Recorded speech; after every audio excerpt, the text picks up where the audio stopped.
नमस्कार, yes news महाराष्ट्रमध्ये आपल्या सर्वांचे स्वागत। जय भीम, जय शिवराय।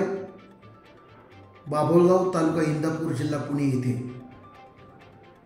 एक क्रूर आणि लोकशाहीला काळीमा फासणारी घटना घडलेली आहे।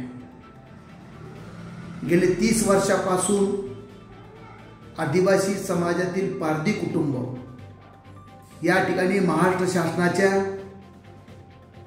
जमिनीवरती त्या ठिकाणी स्वतःचं घर, छप्पर, पाल या ठिकाणी ते करून राहत होते। परंतु 2 दिवसापूर्वी महाराष्ट्र शासनाच्या महसूल आणि पोलीस खात्याने त्या ठिकाणी त्या वस्तीवरती जाऊन कुठल्याही पद्धतीची पूर्वसूचना न देता पावसाळ्याचे दिवस असताना या ठिकाणी पोलिसांनी लाठीचार्ज करून अनेक महिलांना, तरुणांना, वयोवृद्ध लोकांना मारहाण केलेली आहे। तो व्हिडिओ पूर्ण महाराष्ट्रामध्ये व्हायरल होत आहे।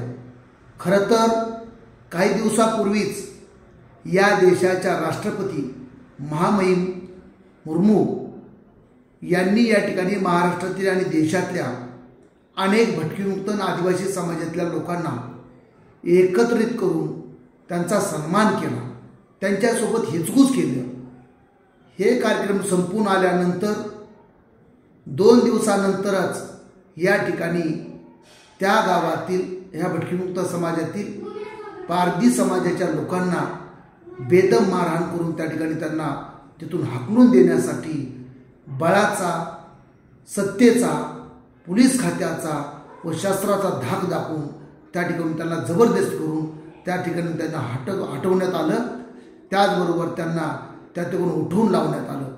खरं तर ही भयानक गोष्ट आहे। 31 ऑगस्ट हा भटकीमुक्तांचा विमुक्त दिन काही दिवसावर येऊन ठेपलेला आहे। महाराष्ट्र शासनाने तो दिवस पण विमुक्त दिन म्हणून घोषित केला आहे। त्या दिवसाचं महत्त्व साजरा करण्याच्या अगोदरच त्या ठिकाणी इथल्या पोलीस खात्याने आणि महसूल खात्याने बाभुळगाव तालुका इंदापूर येथील ह्या आदिवासी भटकीमुक्त बांधवांना, बेघर असणाऱ्या, कुठल्याही पद्धतीचा त्यांना निवारा नसणाऱ्या लोकांना त्या ठिकाणी त्यांनी उठून लावण्याचा, लाठीचार्ज करून प्रयत्न केला आहे। मी प्रथमतः या ठिकाणी जाहीरपणे या सगळ्या घटनेचा निषेध करतो। ह्या राज्याचे मुख्यमंत्री माननीय देवेंद्र फडणवीस साहेब, ह्या राज्याचे आदिवासी मंत्री उईके साहेब, त्याचबरोबर ह्या राज्याचे उपमुख्यमंत्री माननीय अजितदादा पवार व इंदापूर तालुक्याचे आमदार, सध्याचे मंत्री दत्ताभाऊ भरणे यांना या ठिकाणी मी विनंती करतो आणि इशारा पण करतो की ह्या गोरगरीब कष्टकरी माणसांचा, मी ते व्हिडिओ पाहत होतो, लहान लहान मुलांचा आवाज, किंकाळण्याचा आवाज, दुःखाचा रडण्याचा आवाज, ते लोक वेचना करतात, विनंती करतात, हातपाय पडतात, सैरवैर पळतात। ही भयानक परिस्थिती इंग्रजांच्या काळामध्ये सुद्धा नव्हती। अशी परिस्थिती ह्या ठिकाणी ह्या देशामध्ये निर्माण झालेली आहे। देशात पण सरकार त्यांचं आणि महाराष्ट्र सरकार आहे।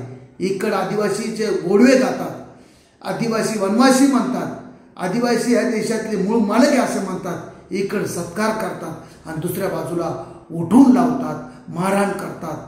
पोलीस खातं खरं तर या ठिकाणी काय करतंय, कुणासाठी काम करतंय, हा मोठा प्रश्न आमच्यासारख्या सामाजिक चळवळीच्या कार्यकर्त्यांच्या पुढं निर्माण झाला आहे।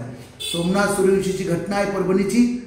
काल परदेशी जालना येथे कुलकर्णी नावाच्या DYSPने केलेले कृत्य आणि 3री घटना या ठिकाणी आज इंदापूर तालुक्यातील बाभुळगाव जिल्हा पुणे या ठिकाणी घडलेली आहे। मी पुन्हा एकदा ह्या सगळ्या घटनेची राज्य मानवी हक्क आयोग, त्याचबरोबर महिला आयोग आणि इथले आदिवासी आयोग यांना या ठिकाणी विनंती करतो की या ठिकाणी घडलेल्या घटनेची तातडीने चौकशी करून, प्रत्यक्ष भेट देऊन काय घटना घडली त्याची चौकशी करून समिती नेमून त्या आदिवासी कुटुंबाला न्याय द्यावा एवढीची विनंती करतो। आणि ज्या पोलीस खात्याने कुठल्याही पद्धतीची पूर्वसूचना न देता जो लाठीचार्ज केलेला आहे, ज्या वयोवृद्ध महिला, तरुणांना जी मारहाण केलेली आहे, त्यांच्यावरती कायदेशीर चौकशी करून कारवाई करण्यात यावी एवढीच्या ठिकाणी विनंती करतो। आणि पुन्हा या माणुसकीला काळीमा फासणाऱ्या घडलेल्या घटनेचा मी जाहीरपणे निषेध करतो आणि थांबतो. जय भीम, जय शिवराय. वंचित बहुजन आघाडी याचा जाहीरपणे निषेध करते. आदरणीय ॲडव्होकेट बाळासाहेब आंबेडकरांपर्यंत या घडलेल्या घटनेचं सविस्तर वृत्तांत कळवलं जाईल. पुन्हा एकदा वंचित बहुजन आघाडीच्या वतीने मी जाहीरपणे निषेध करतो आणि थांबतो. धन्यवाद. साथ आमची यस न्यूज महाराष्ट्र चॅनलला लाईक करा व सबस्क्राईब करायला विसरू नका.